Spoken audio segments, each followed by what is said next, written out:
It's great to see so many people here. I would like to share a few memories that have come my way via email in the last few weeks. I am not able to touch on all of them, but here are a few.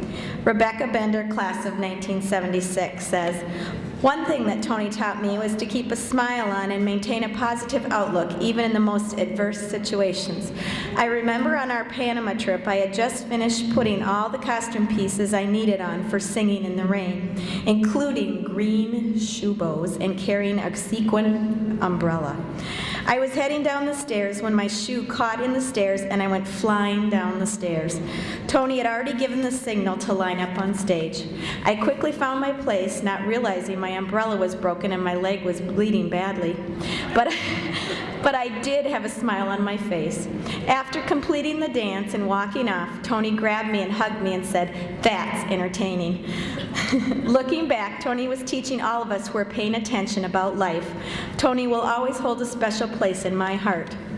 Stacy Bloom Kratt, class of 1983, remembers my mother's incredible skill of dealing with those catty, competitive teenage girls with raging hormones while keeping cool and making everyone feel very special. Kathy Wiggins Benson, class of 1972, says Toni had big shoes to fill, but she did it with grace and style. She could juggle a million things and make them all fall into the correct place. She also said Toni invented the word multitasking before it was even trendy. Kathy Milady Dilly, class of 1978, remembers how she coached us with grace, kindness, understanding, and strength. Kathy says, "I loved her then, and I cherish her even more now." Who remembers the Beach Boys concert in Hawaii? Who remembers cheering at a Super Bowl? Who remembers my dad, Bob, passing out flowers to the senior girls? There are so many wonderful memories. We will always remember them.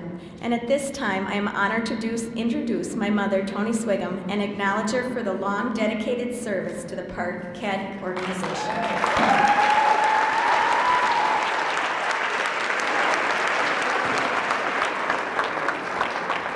Bob is here to say a few words on behalf of his lovely bride.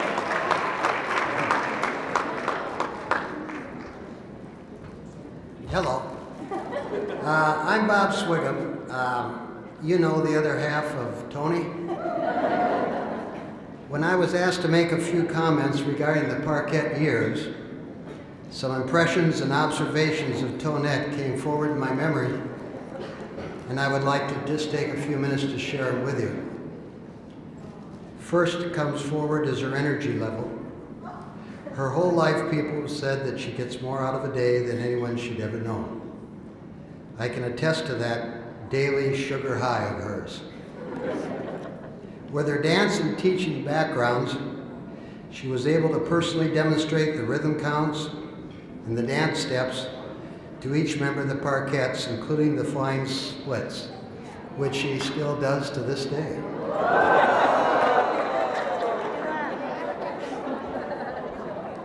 Tonette's personality has always been one of never being negative or moody, especially in her ability to effectively communicate with the 40-plus Parkettes and their parents in a timely and personal basis. The number of phone calls made to our house per week was very high. She won't mention this, but I thought you'd like to know what she's been doing since the Parkette years. Professionally, Tonette has transferred her energy, dance, and teaching backgrounds, along with her communication skills, to Team Braemar, which has 3 synchronized figure skating club lines for Braemar Arena in Edina. Dance line on skates, if you will.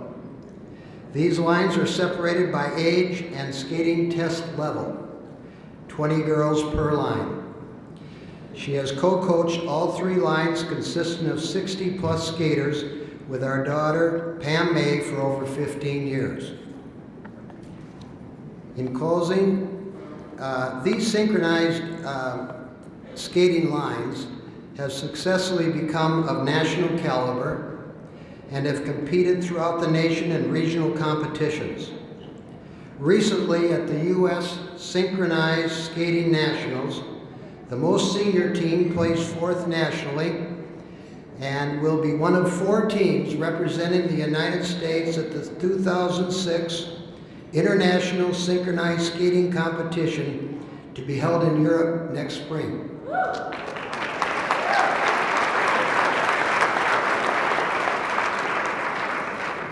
Personally, we were high school sweethearts and have been together for 52 years.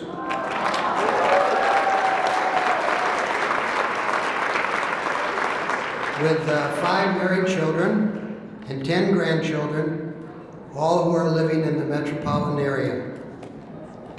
In closing, I know that the Parkette years were very enjoyable for Tonette and our family, in what she has often called a labor of love for herself. Very satisfying, very rewarding years. And in today's world of givers and takers, Tonette will always be a giver. Thank you, Parkettes, for the many, many fond memories for our family.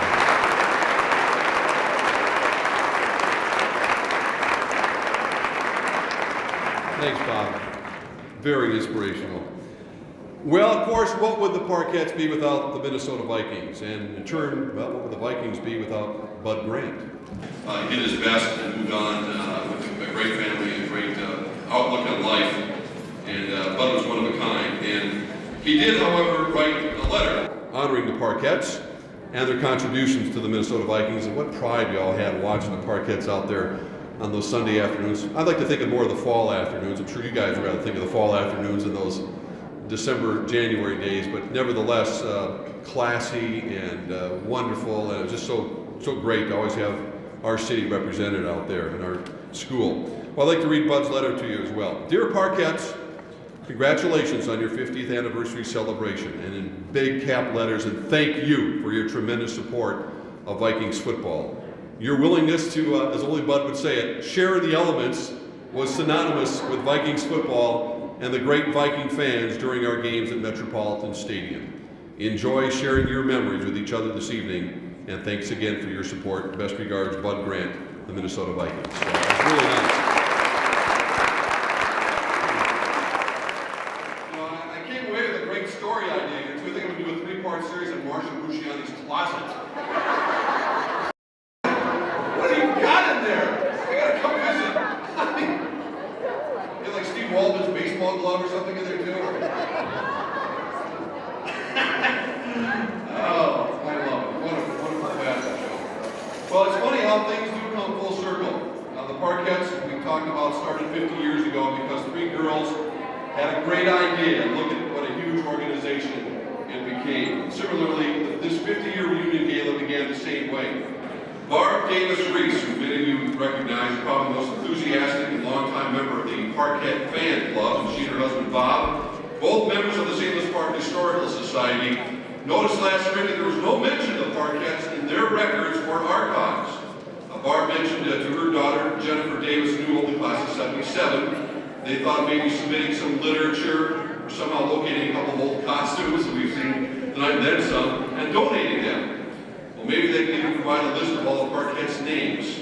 And then during all that, Barb said the R word for reunion. And just like 50 years ago, someone had an idea, as they say, the rest is history. There are so many people to thank for making this evening possible, and such as the committee members, the website coordinator. What a great website. I mean, I know a lot of you call friends around the country. I called my sister up in Colorado, so you got to check out this website. It's phenomenal and made for great reading to really understand the historical significance of the Parkettes. I've been asked to thank Barb Davis-Reese, Bob, and especially her daughter Jennifer for being the inspiration behind this event tonight. Jennifer was instrumental in keeping things going this past year, and if not for her and the countless hours of work, we wouldn't be sitting here tonight at the Marriott. Barb, Bob, and Jennifer, could you please stand up?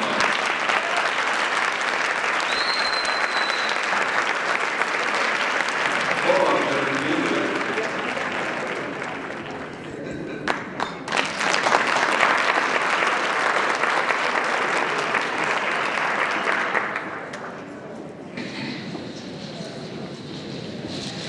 Jennifer, if you have a few words to say.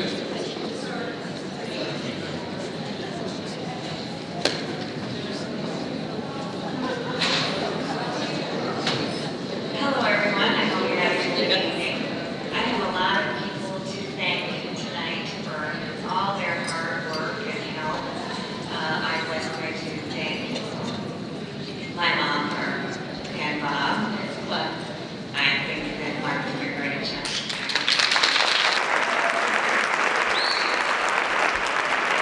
I would like to ask all the union committee members to stand.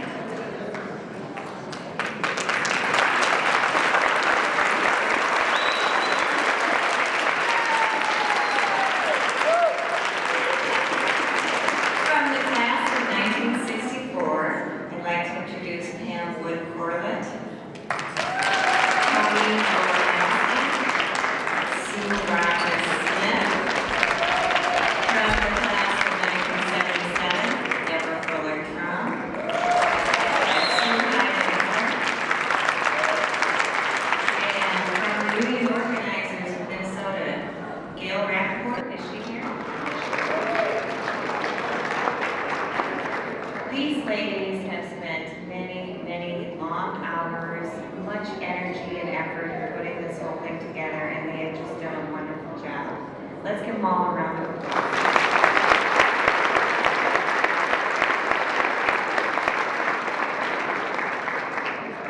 Certainly, without all the hard work of our wonderful class agents in finding their classmates, locating costumes, disseminating information, and making wonderful posters you see out in the reception area, we never could have pulled this off. Would all the class agents please stand?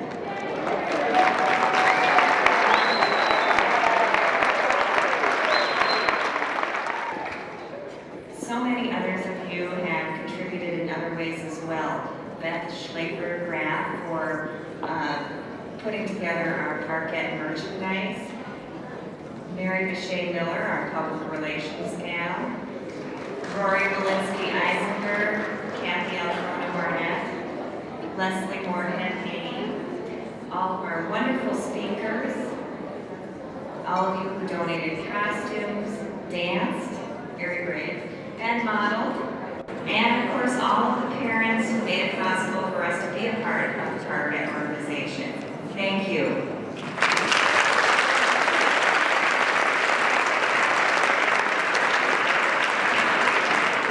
And last but definitely not least, I would like to thank from the bottom of my heart, Beth Kimball.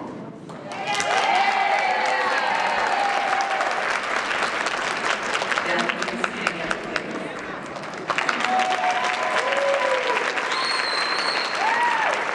I must say that I have never before met anyone quite like Beth Kimball. From the first moment we spoke, she was all there, and she got busy. On her own, she purchased our website domain name, and then put us in touch with Mark Setterholm of Drive Through TV, also a Parkette graduate. Thank you, Mark. Mark spent many hours creating our website, and then many more hours increasing the space so that it could handle all of the information and photographs that Beth was receiving from all of you almost daily. Again, thank you, Mark. Now, let me get back to Beth. Over the last 9 months, Beth Kimball has invested more time, energy, sleepless nights, money, blood, sweat, and tears than anyone here to really make this reunion special. She produced this very cool PowerPoint presentation, put together the videos that we could see out in the lobby. She spent many, many long hours keeping the website updated, and so much more.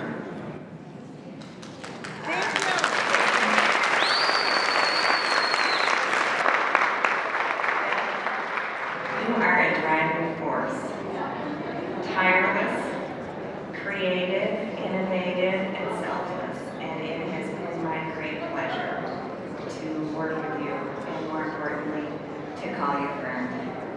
I hear Hollywood is looking for a new superwoman. my vote would definitely be Beth Kimball.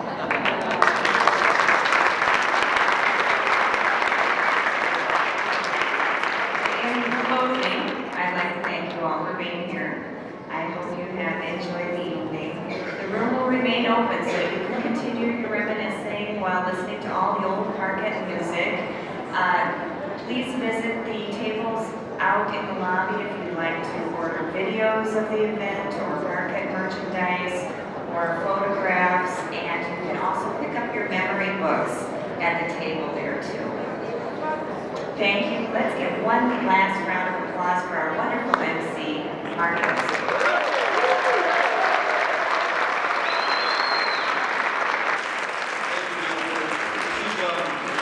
This has really been a remarkable weekend, and to thank everyone for traveling who made the trip here this weekend.